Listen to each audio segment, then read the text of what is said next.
What's up, people, and welcome to another reaction video, but this is because I was asked to. So, Danny, aka the owner of the Warhammer 40k Heresy Posting Facebook group, also probably the second most hated character or fan within the Warhammer 40k fandom. Yeah, the leftoids don't like him, like, at all. I like him. I've spoken to him several times. But, yeah, he made a recent video called The Importance of Lore and How People Don't Understand Warhammer 40,000. And, like I said, he asked me to react to this. I haven't watched it yet. In fact, I'm still catching up on a whole bunch of stuff. The cat is obviously trying to interfere with this. But, yeah, we're gonna watch it. Let's see what Danny has to say here. And the dog is squeaking the squeaky toys. I'm not sure why. They always do this. Anytime they know that I'm fixing to do something, it's like, oh, nope, we gotta go ape shit. So, here we go. Oh, that's loud. There we go. What is this place exactly? You wanted to make the announcement in a quiet place, so I decided that the best place to make it was the space of my brain designated for Tau lore. I want to be completely honest. I expected a lot more Tau porn in this part of your brain. No, that is the not safe for work section of my brain. Want to go there? No, here is fine. No, well, we please came don't. here just to announce that the next video programmed for the channel is an Ask Me Everything, or IMA if you prefer it. So we wanted to let all viewers know that if they have any questions for any characters of the channel, from me to the entire cast, that you can leave them in the comments and the most voted will be answered in the next video. The fuck Was that Farsight? Yeah, it's one of the few things of the Tau that is worth remembering. Now, we have a video to make. Let's get to work. Pio, we have here the latest reviews for the episodes of the show until now. What do they say? Many reviewers agree that the videos are lacking in a positive and meaningful message for all. Okay, before this goes any further, I just have to say that the video quality has drastically improved. I'm already kind of glued to this, so I gotta give him that. Danny has stepped it up. All the viewers, so I have decided that you will be our new positive messages sponsor for the videos. I fear the implications of that. I mean, I would. If you ever feel useless or stupid in your day-to-day life, remember, the Tau tried to negotiate with the Tyranids 3 times. Suck it, fish communists. We may be few, and our enemies many. Yet so long as there remains one of us still fighting, one who still rages in the name of justice and truth, then by the All-Father, the galaxy shall yet know hope. Alright, I do have to question the choice of Conrad Kurz being the backdrop of this. That's slightly terrifying. Pio, are you ready? Because this video will be I'm ready. different Let's from go. the norm. Different in what way? See, in this day and age, where people are forgetting what the tenets of true art are, there seems to exist a portion of every fandom that believes that because something is made up, like fantasy or sci-fi, or in this case specifically 40k, it can simply change and adapt to every single facet of the lives of people, without any kind of repercussions for the universe in question. True. Is that a fancy way to say that people believe you can simply change established universes however you want and not cause problems with those changes? True. Correct. And today we are here to reiterate the importance, not only in 40k, but in general, of lore and world building in any kind of universe that exists to tell a story. And we will do it from different sides and perspectives that don't keep themselves to the simple written lore. Lore and world building aren't easy parts of the job of a writer.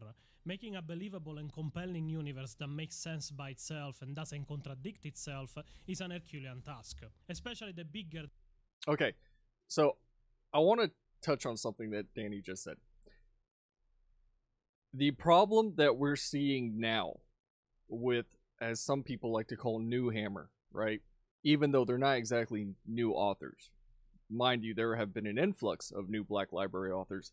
Most of the old guard are still there. The problem is that their political leanings have become more prominent, for lack of a better word. It's there was a time, if you go back and read a lot, even from authors that I no longer like, if you go back and read some of Mike Brooks' earlier stuff, if you go back and read some of Gav Thorpe's earlier stuff, if you go back and read some of Aaron Dembski Bowden's earlier stuff, some of their writings are fantastic. But now, as they have embraced the social justice movement, now you can see that they are actively trying to incorporate it into their writing, and it just feels hollow. Sorry, that's the plain truth. When they weren't worried about that shit, when they were just writing to write the lore because they love the lore instead of trying to appease a certain section of the audience, the books were good. And if they can go back to that formula, we're in good shape. Now, getting back to the original point here, when these authors say, oh, the lore doesn't really matter, which I believe it was Aaron Dembski Bowden that said something along those lines, I could be wrong, but when the actual writer is going, I don't really give a shit about the stuff that I'm writing, then you have a problem. If you don't really give a shit about the setting, if you don't give a shit about the lore, if you don't give a shit about the actual 40K universe, and you're just writing because you want to pick up a paycheck, why the fuck should I care about your writing? Right? The universe in question gets. 40K is a shining example of this.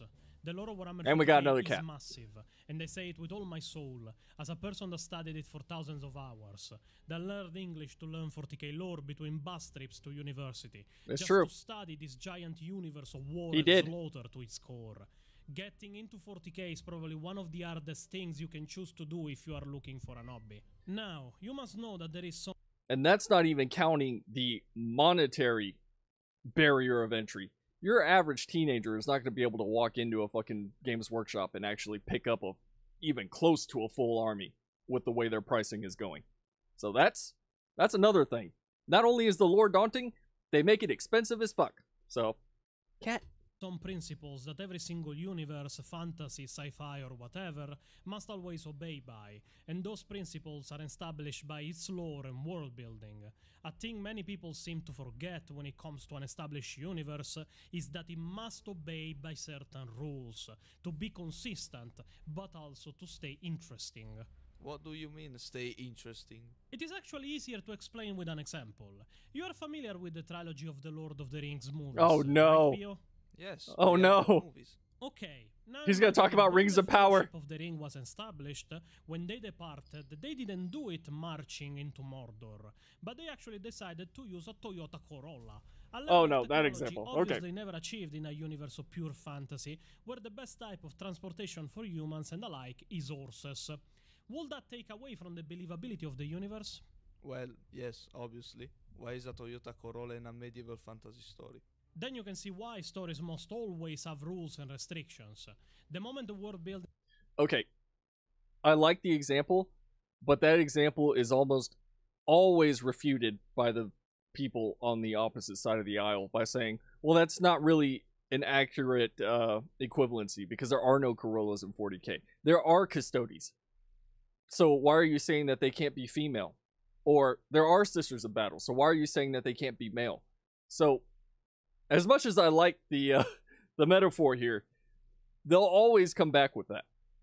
And unless you can come back with something to that sort of response, it's better just not to make that sort of comparison at all. In which case, you know, someone like Danny could come back with an actual answer to that. I could come back with an actual answer to that. In fact, 99.9% of the people I talk to could come back with an answer to that.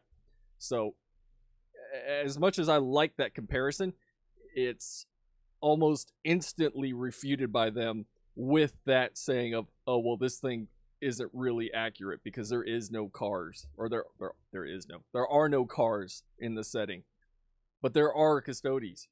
You know, that was the most recent one. The one before that, it was always female Space Marines. Same thing.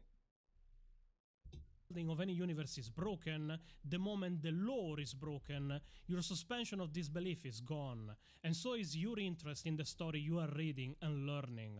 Now, there is a distinction to make between lore bending and lore breaking, because they are far from the same thing.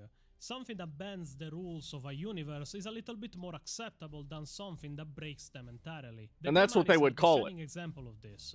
They make sense. The way they came into existence was the problem. Because when you look at it from the side of the Imperium in 40k, it is obvious that while sentient and with personalities, Astartes are still a kind of imperial weapon, and the Imperium is a cold and calculating empire. So it makes sense that they will try to better the Astartes to have an advantage in wars, and it is something that actually happened before the Primaris. It did? Yes, the 21st founding, also known as the Curse founding, wasn't actuated simply because the Imperium needed more marines, or at least not only for that reason. In fact, it was believed to be part of a project known as the Project Homo sapiens Novus. The Magos biologist that was in charge of overseeing the founding is believed to have tempered and altered the gene seed used for the new founding to try and correct and fix the existing problems, instabilities and mutations that were present in the gene seed that was used for the founding. To put it simply, he was trying to remove the curses that were afflicting the chapters of Space Marines from which the gene seed came from. Accept it or not, it is partially also what the Primaris gene seed did.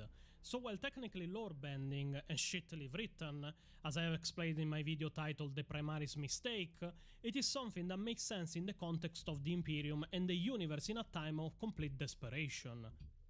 That's another thing, is that they'll constantly bring up that Primaris argument. And as Danny so eloquently put it in his Italian accent, the Primaris, or the introduction of Primaris, didn't really break anything. In fact, the most frequent argument against Primaris that I see is that, oh, they're just ignoring, the firstborn. That's one thing that a lot of people have a problem with. And I'm one of those people that doesn't really give a shit about Primaris. In fact, I didn't even buy my first mini until Primaris were already out. Mind you, I had already had the entire Horus Heresy at that point, and I was scared shitless of painting, but that's neither here nor there. So for the show minis crowd, sorry, not sorry. I've got plenty of minis over here that I painted. But yeah, I'm just not that invested in the whole Primaris argument, and I see a lot of people getting caught up in it. It's honestly not worth the argument. It was I guess you could say it was a cash grab by GW, but at least they attempted to make it fit, right? As opposed to what they did recently. Again, not to beat a dead horse, the whole female custodies thing. Just, here it is. It was always there. Nope. All you people are wrong. It was already there. Nope, nope, nope, nope. Don't do that. It might not be good, but still it is not in the lore-breaking territory of the lore. Yeah. Especially for the reaction the Imperium had for it, where in various books we read of how many chapters consider the Primaris mutants, abominations, or outright something to mistrust or kill because they shouldn't exist. Because nobody should have tampered with the gene seed of the Astartes made by the Emperor of Mankind. They introduced something in the lore that shouldn't have happened without heads rolling, and when it was found out, if it wasn't for a son of the Emperor that wanted to keep the peace, it would have been Horus Heresy 2 Erebus Boogaloo. I still prefer the version you gave in your video. In my video, I simply tried to fix the introduction. I'm totally going to use that now. Because if we really want to keep them, there were better ways to introduce them into the lore without them feeling like they were just thrown in the universe of 40k at random. It is why there is entire books that try to fix the mess that the lore became when the Primaris appeared. But still, that is not lore-breaking territory.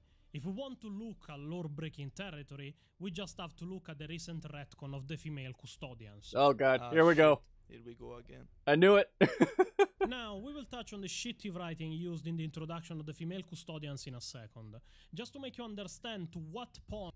Hold on, how do we know? How do we know that that guy right there in the front isn't actually a woman under that helmet? Oh, sorry, I didn't mean to assume the gender of a custody. How do we know? They're always in helmets. You never see them without helmets, right? Even though there's two of them back there without their helmets on. But either way, that's the one thing. Oh, well, they have helmets. They could be anything you wanted there. It could be a half woman, half man amphibian person. No, no, it doesn't work that way, especially when they've constantly been referred to as male in every sense of the word. Who wrote it doesn't understand shit about Warhammer 40,000. But first, let's go with the fact that not only they came out of nowhere, but that also the only effort Games Workshop made to make them canon was a fucking tweet saying they always existed. Now, I imagine that I don't need to explain why this is not even remotely possible in 40k. I already made a video on that after all. But you can understand that when in the Emperor's Legion they are called Brotherhood and Brothers, when in the Codex Adeptus Custodis 9th edition that everybody was telling me made it possible for there to be female custodians, comment left by hundreds of people under the Adeptus Custodis video I made, they are called sons, nephews, cousins, when in the 8th edition they were still only called sons, and when in the book Valdor Birth of the Imperium, the first Captain General of the Legio Custodes, Constantine Valdor himself, refers to the Custodes order as Z and calls them his brothers, implies that all custodians are male, thing that is still the canon lore, and in the exact same book he proclaims that he has perfect recall abilities for all his memories. I call bullshit on the statement that female custodians ever existed, let alone always existed. Maybe Valdor just had space dementia. Who knows? I will say, let's not even mention the wars of... I do like how as that proof, because always they're like, well, show proof. As his proof continued to mount, you could hear the actual anger in his voice. Because this is, look, as somebody who has read countless novels, the sheer amount of gaslighting that Games Workshop was doing upon that reveal was astronomical.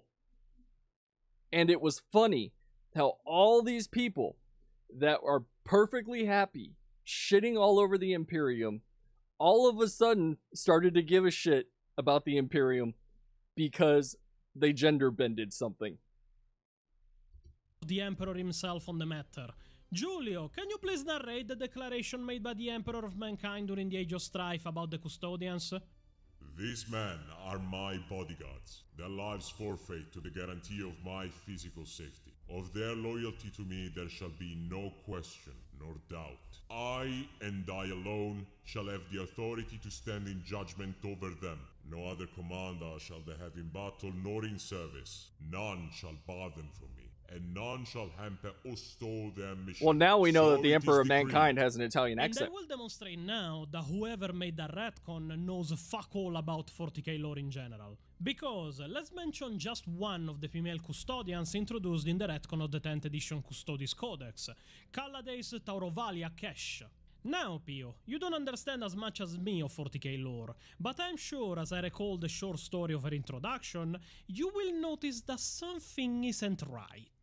So, to put it simply, Kesh is a custodian chosen for the Blood Games of the Imperial Palace, events where the custodians are tasked with an assassination mission of the Emperor to test the defenses of the Imperial Palace. Missions that can take months if not years, but that are used to strengthen the protection of the Emperor against every enemy that might want to attack him or kill him.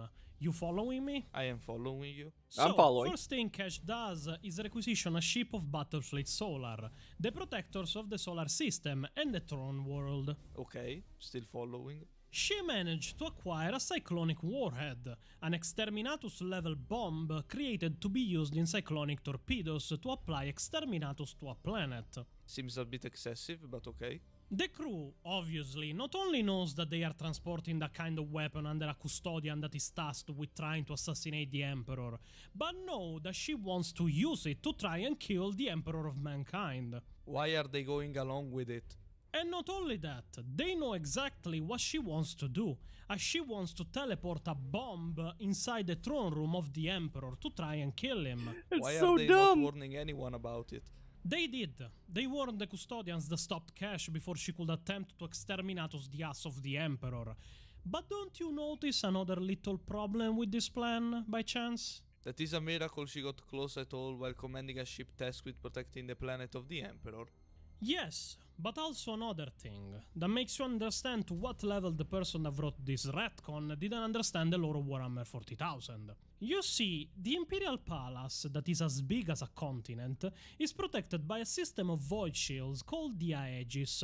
It is a state-of-the-art system of interlapping void shields that is used for the protection of the Imperial Palace. And that was responsible for the Imperial Palace going untouched for a long time during the Siege of Terra. But that is not my point. Fun fact, they were absolutely scared shitless that thing was going to fail during the actual Siege of Terra. I think what Danny is trying to get at here, and I'm just going to shorten this, after he finishes, of course, we're going to keep watching this. But, long story short, they sued a custody. There you go. Pio, Imperial Technology 101. What is the main peculiarity of void shields? That they teleport everything hitting them into the warp, so there is a chance of bombs just hitting random demons at random times. Yes, but also, you can't fucking teleport through void shields. Or you think Horus was a fucking idiot that went the entire siege trying to bring down the Aegis and the walls of the Imperial Palace just for fun? You think he will not teleport marines inside the palace, or just send the fucking dreadnoughts in it if it was possible to teleport with that kind of technology through void shields? Don't get me wrong, there is weapons that can teleport through a void shield, but none of them are the ones used in the short story of Kesh. You can't even use drop pods against void shields because they react to the velocity of the pod.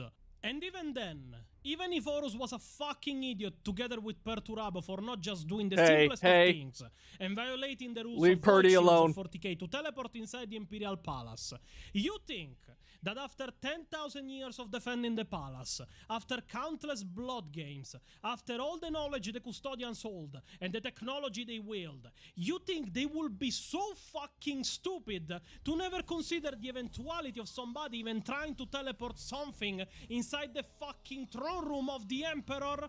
The entire short story makes no sense unless you retcon the entire fundament of the lore of 40k, from how void shields work to the existence of female custodians, that weren't once mentioned in any book of the Horus Heresy or Siege of Terra or any books before the retcon of the 10th edition Adeptus Custodis Codex. If we don't have to follow the rules of the universe anymore to do things, think that by itself makes the universe something not interesting, because the rules can change at any point for any shitty writer that needs a plot device for his story, then I will start doing changes myself. He's right. It is the battle of the First Black Crusade. Abaddon just defeated and disemboweled Sigismund, that has now died while the Black Sword is still through the chest of Abaddon. Then a portal to the warp opens, and outside of it, here comes Steven Seagal. He uses his moves of Aikido to kill Abaddon, now becoming the 5th god of chaos, the god of shitty acting. To be fair, that would be a fitting revenge arc after the death of Sigismund, for Steven Seagal to just fucking teleport in there and beat the shit out of Abaddon, because we all know Abaddon's a little bitch anyway. But I'm just saying, I could get behind that. This is a bad example. I'm okay with this. That is a bit of an over-exaggeration. Why? If we can change the lore how we want to fit any story we want to tell, Steven Seagal is now canon. Count? I really don't have a counter to that. Right up there with Sargon of Akkad. Unfortunately, leads me to the central part of the problems with modern day 40k, canon and the war that has now blown up inside the fandom. And that is how modern fans and modern writers don't understand Warhammer 40,000. Now, don't believe, I don't consider myself the only person that understands 40k, far from it. There is a lot of expert people that learn the lore and understand 40k to its core, but the vast majority of people that has just a passing or light knowledge of 40k seems to be the one advocating for changes the most. Change isn't always a bad thing. And Friendly reminder that a certain person that was okay with female custodies, that's okay with female space marines, didn't even know who the fuck Horus Lupercal was. Let that sink in. Horus Lupercal. That's 40k 101. Oh, I just thought it was Horus. I didn't know he had a last name. Well, it's not really a last name. It's more of an honorific. Technically, it is his last name. I mean, he's constantly referred to as Lupercal.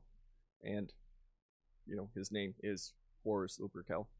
But I'm just saying, that's kind of important. Just a little bit. He's kind of central to, you know, current 40k. Oh, well, it doesn't really matter because that's 30k. What? Why the fuck would that not matter? That absolutely matters. On that, you are 100% right, Pio. The problem is that not only people are demanding increasingly more stupid changes to 40k, with people wanting to diminish the grimdark aspect, with people saying, no, but it's good that 40k is more inclusive. And recently, the troll post of, oh, we need the orcs in 40k to be more like the new orcs in Dungeons and Dragons, you know, the Mexican orcs, the ones that are, according to these people, a stand-in for black people by whatever logic. And then, once it started to gain some traction, all of a sudden it was, oh, I'm just trolling, bro. I'm just trolling. Okay, get the fuck out of here. Just go back to wherever you came from. While just days before the retcon happened, they were calling all 40k fans fascist for liking 40k unironically and having favorite factions in it. Especially True. Imperium fans got that treatment. True. But the writers are putting their hands into it now. The True. property is of Games Workshop, and that is obvious. They can do whatever they want with Warhammer 40k. And hire whoever they want to write stories for 40k. But it doesn't mean that what comes out from the writer is good for the universe or world building of 40k itself. Especially if the writers start injecting their own political ideologies, left or right leaning they be, into the things they write. The same people advocating for the Imperium to be more inclusive, for there to be female custodians, female marines, for the Imperium to be less brutal and more open to ideas of inclusivity and friendship, and in the same breath accuse the Imperium to be a satire of the worst possible political ideologies that ever existed on our planet turned to 11, understand nothing of Warhammer 40k as a whole. These people really need to make up their minds. Is 40k satire of the worst possible outcome for humanity and all factions involved, or it is a factions of humans that are open to different ideas, cultures, inclusivity and rainbows? Because it can't be both. Thank Imagine you. that a war was sparked after the retcon with the official wiki of 40k, because people were going and correcting it and even modifying quotes to make the language of the custodian gender neutral because of the retcon. And it continued until the admin was forced to revert at least the changes to the quotes because he was making the wiki inaccurate. He was going full 1984 on the wiki to revision what even the Emperor. Same thing just happened with Yasuke, with Assassin's Creed Shadows.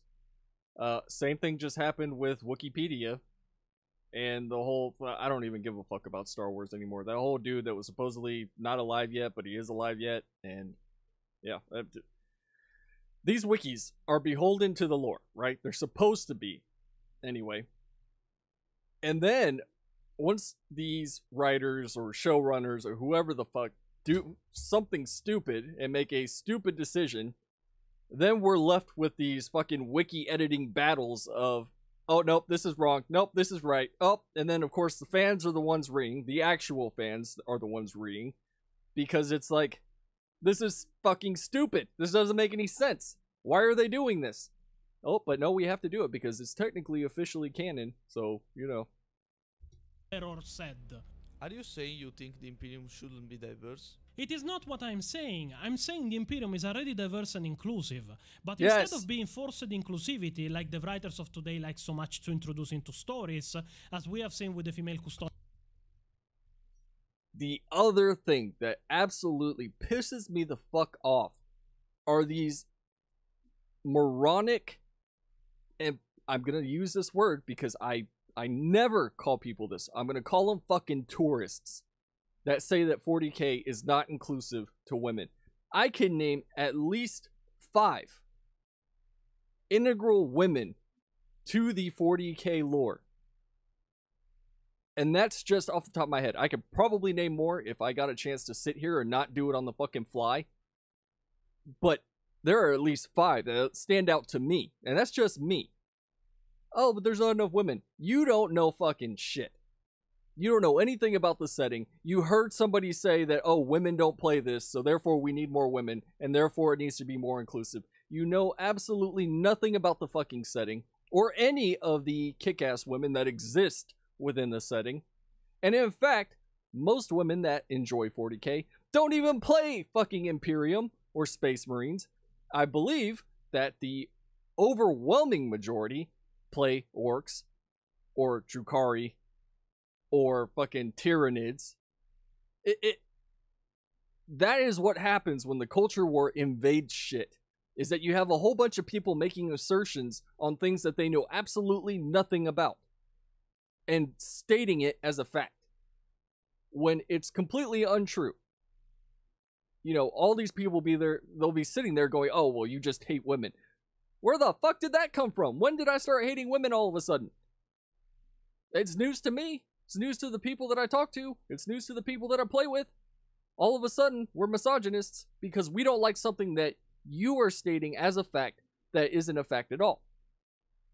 Custodians debacle, it is natural diversity. The Imperium spans 1 million worlds. There are all kinds of people from all kinds of different cultures working together for one single objective, making humanity survive in an uncaring universe and an uncaring I brought this up about the wants to kill them all just for different race Ultramarines. To lay down and die when faced with unsurmountable It odds. makes sense. It is also why it's I okay. consider the retcon of the female custodians so much of a detriment to 40k. Because why in the hell did we need the female custodians when we already had the Sisters of Silence? Human warriors, even if pariahs, but being pariahs just makes them poison to psychers. On that subject, so many people were pissed off. This is the second part of this femstody shit. So many people were pissed off because they had an opportunity to do something with the Sisters of Silence for once, and they fucking threw them in the fucking storeroom and went, nope, we're not doing that. Custodies are the poster boys of this, lack of a better word, faction. So we need to make them female. Motherfucker, you already had Sisters of Silence! Do something with it! No, that's an afterthought. They're not actually custodians. What? Ah! But that fight side by side and can keep up with the superhuman Adeptus Custodians. We already had the strong female woman fighting on the same level of the Custodes, but because the writers and the people of today care more about ticking boxes on a list than writing good stories, we now have a conflicting source of lore saying that the female Custodians exist. Because the tourist fans that are just getting into 40k but see it as problematic and something that should change and be more awful and what did I say? Fail to realize something. The main theme of 40k is hate. Editor, please play the introduction to every single piece of 40k media ever produced ever, and that is written literally on the first pages of every codex and book ever released of 40k. To be a man in such times is to be one amongst untold billions. It is to live in the cruelest and most bloody regime imaginable. These are the tales of those times. Forget the power of technology and science, for so much has been forgotten, never to be relearned. Forget the promise of progress and understanding, for in the grim, dark future there is only war. There is no peace amongst the stars. I was about to say something really bad. I had to stop myself. And slaughter, and the laughter. That probably would have gotten me demonetized. Gods. And yet people come in the comments to talk about how progress is good in 40k, forgetting that the only constant of the entire universe is that war is omnipresent. And all the while they use as arguments lore that is completely wrong or even not canon at all. He kind of said it, but to the point I was making earlier, all these people that were, you know, seal clapping for the change of female custodies are the same people that not even days before it happened were saying lore doesn't matter. We're saying that canon doesn't matter. We're saying that the setting doesn't matter. As soon as they got their minuscule win, and I don't even think you can call it that at this point, they basically just destroyed Custodes, which, sorry, Henry Cavill, I feel your pain. They switched it up so fucking quick, where now that they got something that they wanted, now it matters. when every single person, like Danny, like myself, like the people I associate with, that we're going, this is horse shit, this is fucked up, and it's fucking up the lore, it's fucking up the setting. Oh, the lore doesn't matter. Lore doesn't matter. And now that they got what they wanted, the lore matters. It's fucking hypocrisy at its finest. All coming from just a general knowledge of what 40k is, and without a deeper understanding of what the universe or the people in it live and fight for.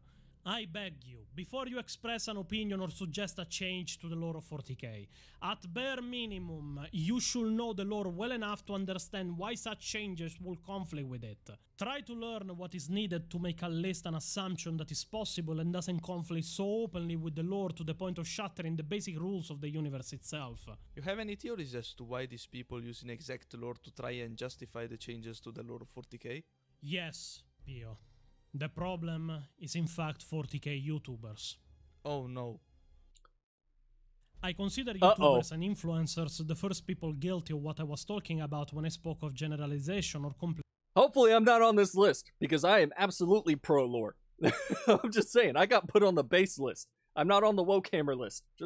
That's just me. Even though I don't have any problems with wokeness or social justice or any of that shit, I have a problem when it infects escapism. And then I have a problem. So, just putting that out there. Completely wrong lore. Now, these people are also successful, more than this channel is, and I recognize that. But you must understand that because their channels are big... That's gonna get taken out of context, what I just said. That's a whole... Yeah, look, I have plenty of videos on fucking social justice shit. You can go back and watch those.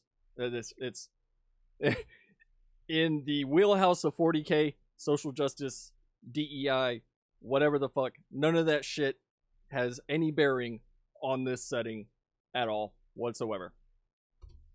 Doesn't mean that they are right, or that the lore videos they put out are of good quality in what they explain. Which ones are you talking about exactly? Oh, the usual. Major Kill with his videos that have a medium of half the video of lore in it. Major Coomer with his inaccuracies. Adeptus Ridiculous that makes up lore for laughs. But at least I can give it to them that their motto is entertainment over accuracy, so I can't fault them too much for it. But I can fault Bricky, one of the hosts, as he makes lore videos, but still there is so many wrong parts that I can't even watch one without having a headache by this point. What about the Templin Institute? I have passed with the Templin Institute, and what I can say is that the channel itself is just a repeat of the wiki of 40k with all... And the irony of the Death of Canon video is that ratio that video received of likes to dislikes shows that the overwhelming majority of 40k fans give a shit about canon. Mistakes of the wiki left in it, to the levels of One Mind Syndicate, and especially the owner and host is a full-blown hypocrite. In his video about how female marines are possible, he says himself, as a lore channel, that lore doesn't matter, other than his full-blown arrogance in the video itself, where he calls whoever doesn't agree with him mindless automatons and bigots, while in the same breath asking for the debate to remain civil. The other channels I don't like personally because they get the lore wrong. I don't like Templin personally because he is at the same time as arrogant as he is a coward. As he backed down from his own challenge that he launched on Twitter about how he will destroy anybody that disagree with him about the fact that female Astartes can exist using lore. And when I myself, more than a year before this channel was created, stepped up to the challenge, he immediately backed out, because he didn't like the terms of the challenge itself, and then excused it with, I won't give a platform to a complete nobody. You really dislike him more than other people? But it is not all bad. I follow Luetin as a first. It was my introduction to 40k after all. Luetin's and he good. does his research pretty well. I also follow and was one of the first 10,000 subscribers of the Amber King, and I love his deep dives into specific parts of is lore. awesome. And I am friend with Janovic, that puts an incredible amount of effort and research in every single video he makes, and I wait for every single video he publishes impatiently. What I'm trying to say is that the majority of the biggest YouTubers and influencers of 40k don't do their research when they make lore videos, or use headcanon as official canon. That is a thing that confuses the people that rely on them for information.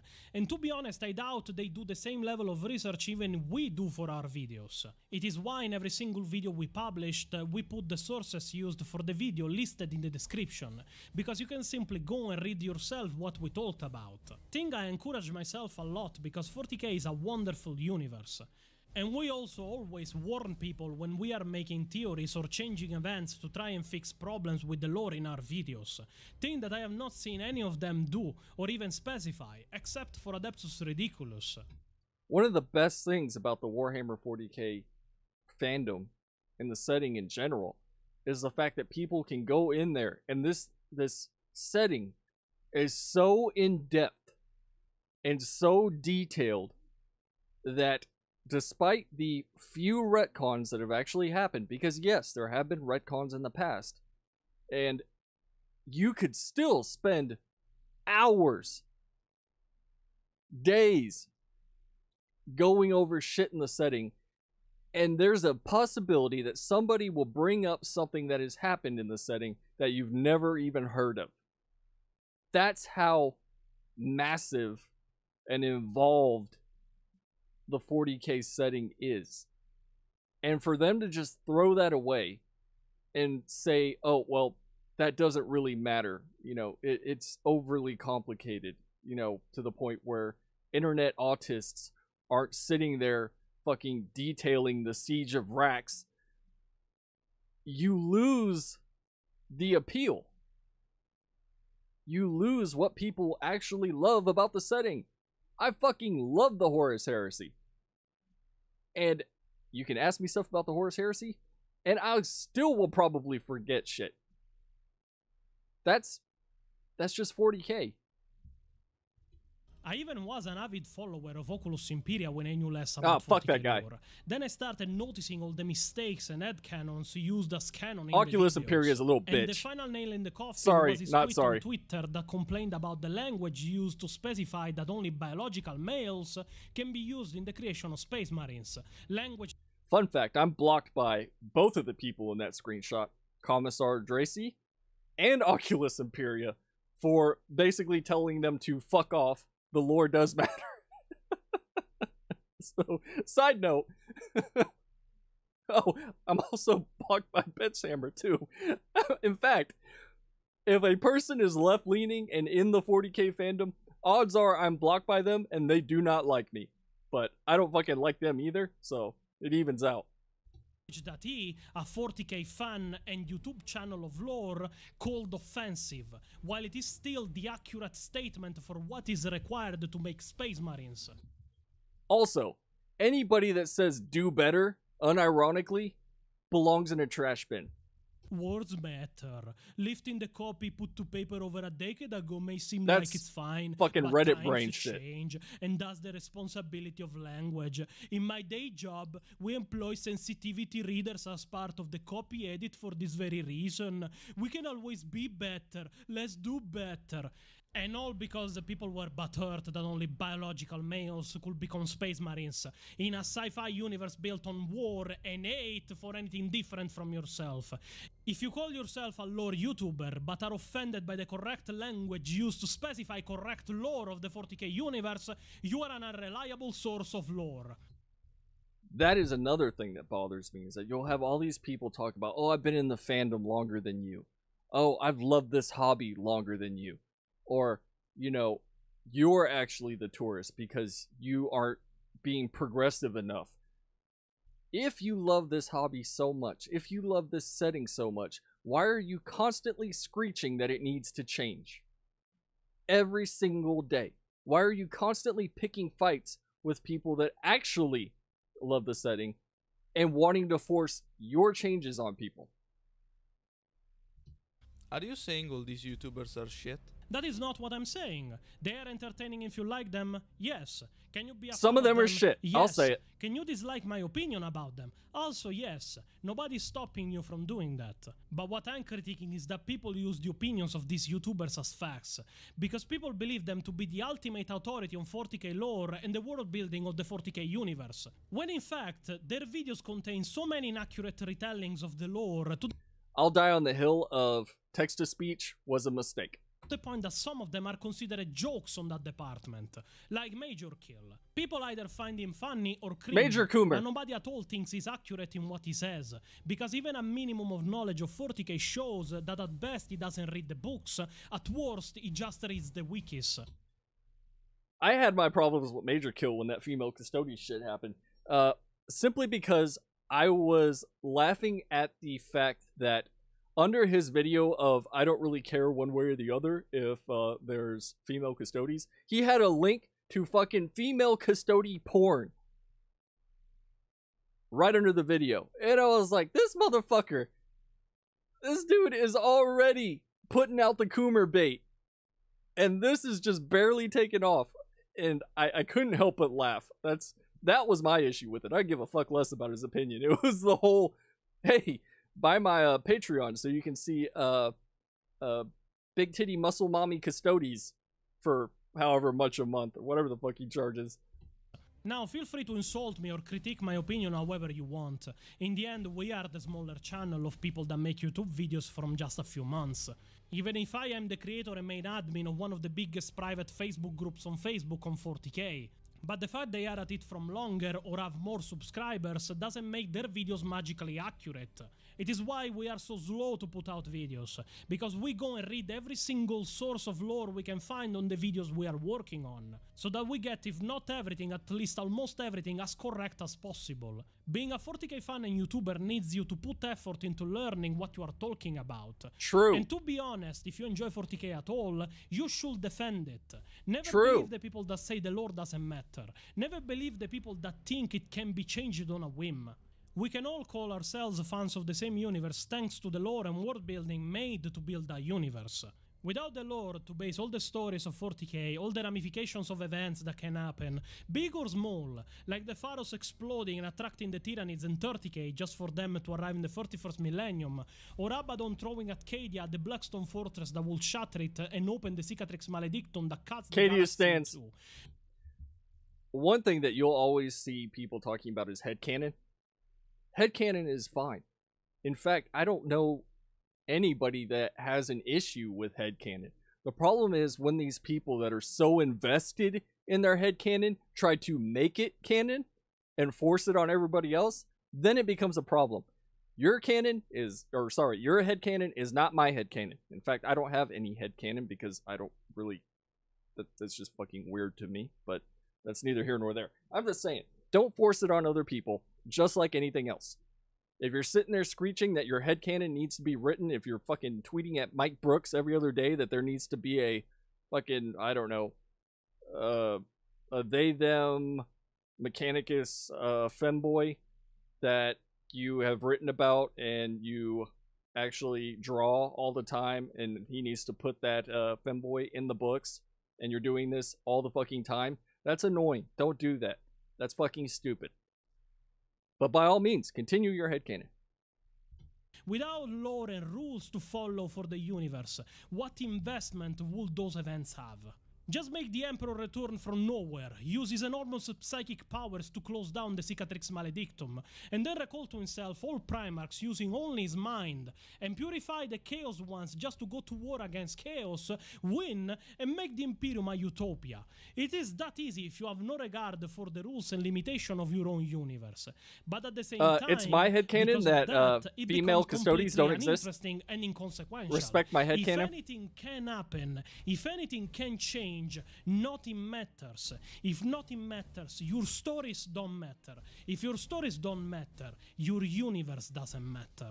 Without lore and rules, there is no 40k, and this is true for every universe created for entertainment. And because of the people that believe that lore doesn't... As he just put, look what's happening to every other fandom that is caving to these people that know nothing about the setting. It's happening to Dungeons & Dragons. It's happening to Star Wars. It happened to... Let's see, what else did it happen to? Those are the two major ones. Star Wars and Dungeons & Dragons. Those are the main ones that everybody's always fighting about. But I'm sure it's happening to other fandoms that I just... Oh, Lord of the Rings, that's another one. Let's see, Battletech, that's another one. Well, Battletech. I feel bad for you Battletech people. I feel bad for you Dungeons & Dragons people. I feel bad for you Star Wars people.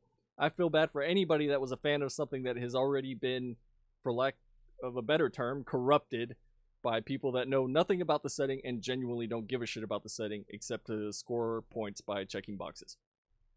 Matter, and those that don't understand 40k, now the fandom is at war. It is the gatekeepers trying to keep the universe away from real-world politics and influences, so it can evolve in the confines of itself and still keep I made a video about consistent gatekeeping. and still be our escapism from the life of every day. Gatekeeping is not what they screech about on the internet. Politics and retcons may not to make the universe better or to flesh out events, but just so the parts that they are offended about are removed, because they can stand that somebody likes what they don't like. And that's... You'll always see these people screeching about gatekeeping and saying that, oh, you want to keep new people out. You don't want anybody. You want to keep it a boys club, this, that, or the other. That is not what people mean by gatekeeping. What they mean by gatekeeping is keeping people that know nothing about the setting from making changes to the setting and screeching about changes to the setting when they have zero knowledge of it, right? Of course everybody wants new people to come into the fandom. Of course they do. Otherwise it just dies off. But you don't want to allow somebody in, since we're on the topic of gatekeeping, you don't want to let somebody in that gate that hates everything about the setting and all they want to do is change it. Then why, again, why are you even here? Why are you even interested if you don't like anything about the fucking setting and you think the entire thing needs to be fucking retconned? It doesn't make any sense, right? That is what people mean by gatekeeping. Keeping the bad actors out and bringing in people that are genuinely invested or interested in the hobby. As a closing thought, I want to invite you all to become gatekeepers of 40k, because gatekeeping 40k doesn't mean keeping away people different than you, in ideology, or skin color, or sexuality. It means embracing the people that want to put effort to learn 40k because they like it. There you go. Pushing away those that come in just to push their ideology. New people joining the fandom who have a genuine interest in the lore, tabletop, books, video games, or a combination of the mentioned should be welcomed with open arms. However, it is incredibly naive to believe that everybody who shows up has good intentions. The Witcher, Rings of Power, Wheel of Time, and most recently Star Wars The Acolyte, which has accomplished the titanic feat of having a lower review score than the Star Wars Holiday Special and has become the most hated piece of Star Wars media ever put into production, have all shown that some people simply wish to corrupt things to Lesbian push space their witches agendas and don't give a damn about the IP itself. And you have seen it with the short story of the female custodian I talked about before. Warhammer is for anyone, not everyone. If respecting the universe you allegedly love is too much for of an everyone. ask, or even learning it is too much of an Except ask, maybe air. you are not a true fan of 40k. You are simply along for the ride. If you love something, you defend it, no matter who you are against. Be like the humans in 40k. Don't bend to anybody. If you have to go down, do it standing and fighting for what you care about. So yeah, that was a very good video by Danny. I'm actually impressed. And he and I obviously agree on many things when it comes to 40k. I'll put it here. His channel is The Pontius, and it is definitely worth checking out. Like I said, Danny and I have talked multiple times, and we align with each other's ideas of how the fandom should be. And you will hear these people screech all day long that people like us hate newcomers, hate progress, hate inclusivity, hate this, hate that, we're fascists, we're bigots, we're istophobes, we're every single buzzword under the sun, when it is so far removed from the truth that it's a matter of wanting the setting to survive to the point where it doesn't become this gray slop that caters to everybody because reasons, right? That's not what we want. That's not what the people that follow me want. That's not what the people I associate with want. Everybody wants the 40k fandom to survive. Everybody wants the 40k setting to survive. I mean, look at Space Marine 2. That's not even out yet. And the Steam discussion page for that game was an absolute dumpster fire of culture war bullshit from both sides. That stuff doesn't belong in 40k. It wasn't in 40k until, a couple years ago. And it still doesn't belong in 40k. And if you feel that way, to where you think that everything needs to change in order to benefit your worldview, then you don't belong in 40k. Sorry. It's the truth. When I talk about 40k, I'm not trying to push my real world ideology into it. I'm not trying to introduce my real world ideology into it. And that was one of the major problems that I have with some of these writers, because now it's becoming more and more obvious what they're doing, as Danny mentioned in his video. So, I mean, I haven't bought a Mike Brooks book in I don't know how long. Mike Brooks is a completely identity politics, brain-addled idiot on social media. That's just a fact. And it's starting to leak into his writing. So, I don't like that type of writing. I'm not going to buy his shit. That's how it works. You see, even now, you have people that are still boycotting Games Workshop because of what happened with this whole female Custodes thing. And I don't blame them. I had a whole bunch of people going like, oh, you shouldn't pre-order Space Marine 2 because we're boycotting. It's like, no.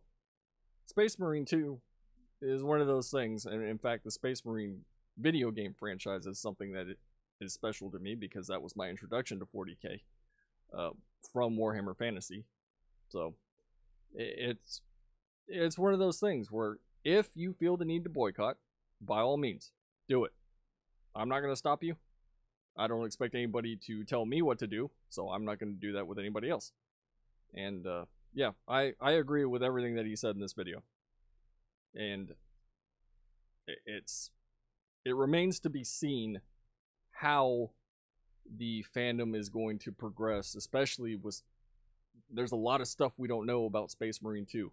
And Space Marine 2, and if the Amazon show ever gets off the ground, those are two forms of media that will catapult 40k into the mainstream, even though it's slowly starting to make its way there.